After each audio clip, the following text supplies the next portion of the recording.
ये कहानी है एक ऐसे गांव की जहां मिट्टी में मेहनत तो थी पर किस्मत में सुकून नहीं था। ये कहानी है उस परिवार की जिसके पास दौलत नहीं थी पर दिल आज भी जिंदा थे। और कभी-कभी जब इंसान टूटने लगता है तब जिंदगी उसे एक छोटा सा इशारा देती है। राधा, आज फिर खाली हाथ लौटा हूं। खेत में पसीना बहाया, लेकिन मंडी में किसी ने फसल की कीमत नहीं पूछी। कभी लगता है मैं किसान नहीं, बस उम्मीद ढोने वाला मजदूर बन गया हूं। श्याम, तुम जब ऐसा बोलते हो ना तो मेरे दिल में डर बैठ जाता है। मुझे तुम्हारी गरीबी से डर नहीं लगता, मुझे तुम्हारी टूटी हुई आवाज से डर लगता है, क्योंकि जब आदमी अंदर से हारने लगता है तब हालात जीत जाते हैं। राधा जानती थी कि भूख से ज्यादा खतरनाक होती है निराशा। और शाम वो हर दिन खेत में नहीं अपने सपनों में भी हल चलाता था। माँ, पापा आज फिर चुप क्यों हैं? क्या मैंने कोई गलती कर दी या मैंने ज्यादा दूध पी लिया? अगर मैं कम खाऊं तो पापा खुश हो जाएंगे क्या? नहीं बेटा, तू तो हमारे घर की रोशनी है। पापा चुप हैं क्योंकि जिम्मेदारियां कभी-कभी आदमी से बातें छीन लेती हैं। लेकिन तू ये याद रखना, तेरी हंसी आज भी उन्हें जिंदा रखती है। चीकू, अगर कभी पापा कुछ बोल ना पाए तो ये मत समझना कि पापा तुझसे नाराज हैं।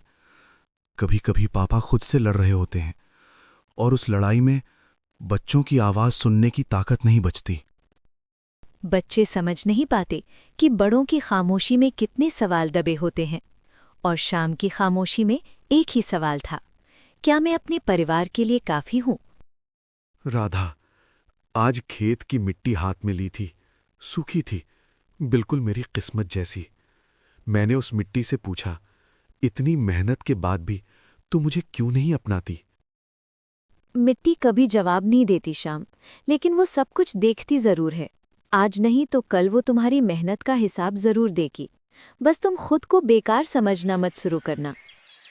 इसी भरोसे पर इंसान अगला दिन काटता है, और कभी-कभी अगला दिन अपने साथ कुछ ऐसा ले आता है जो जिंदगी की दिशा बदल देता है।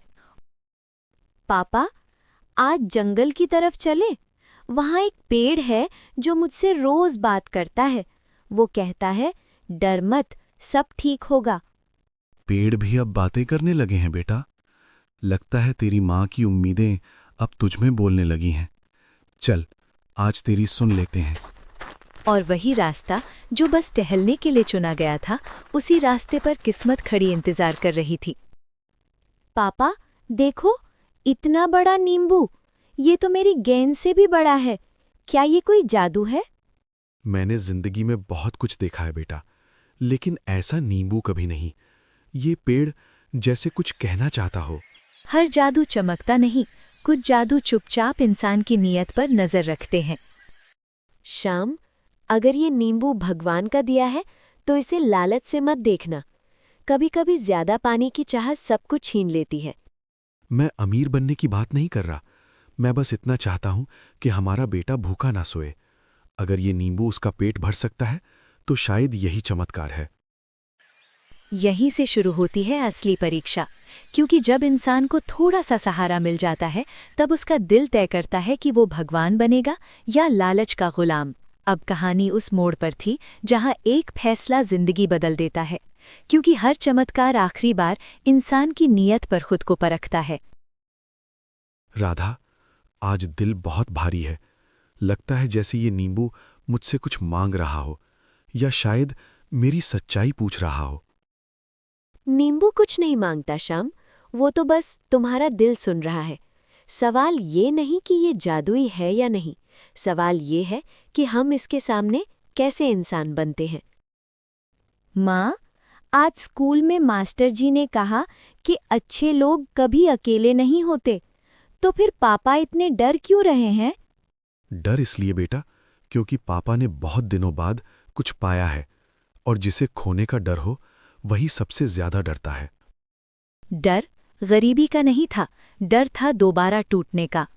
अगर मैं इस नींबू को बेच दूं तो हम शहर जा सकते हैं। अच्छा घर, अच्छा स्कूल, नई जिंदगी। क्या ये सपना देखना गलत है? सपना देखना गलत नहीं, लेकिन रास्ता गलत हो सकता है। अगर इस नींबू ने हमें इंसान बनाकर दिया है तो इसे बेचकर हम क्या बन जाएंगे, ये सोचो। यहीं पर लालच और संस्कार आमने सामने खड़े थे। एक तरफ आसान रास्ता, दूसरी तरफ सही रास्ता। अगर हम सबको दे देंगे तो हमारे लिए क्या बचेगा?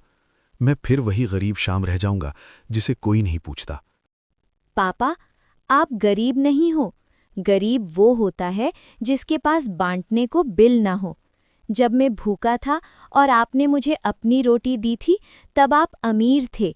और अगर आज आप किसी भूखे को मना करोगे तो चाहे महल में रहो, गरीब ही रहोगे।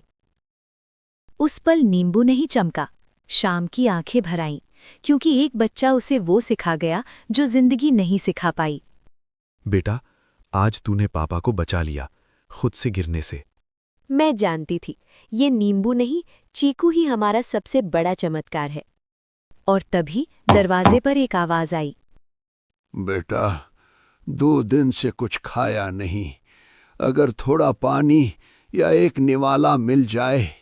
आइए बाबा, आज अगर भगवान ने हमें कुछ दिया है तो वो सबसे पहले आपका है। बाबा, डरिए मत, हमारे पास जादू है। जैसे ही नींबू से खाना बना, उसका रस पहली बार धीरे धीरे कम होने लगा। राधा, नींबू खत्म हो रहा है। कोई बात नहीं, अगर आज ये खत्म हुआ है तो समझो इसने अपना काम कर दिया। और तभी जो हुआ वो नींबू का नहीं, नीयत का चमत्कार था। राधा, खेत हरे हो रहे हैं, सूखी जमीन जिंदा हो रही है। देख लिया श्याम, जब दिल साफ होता है तो मिट्टी भी साथ देती है। पापा, अब आप डरोगे नहीं ना? नहीं बेटा, अब समझ गया हूं कि असली जादू नींबू में नहीं था, असली जादू हमारे फैसले में था।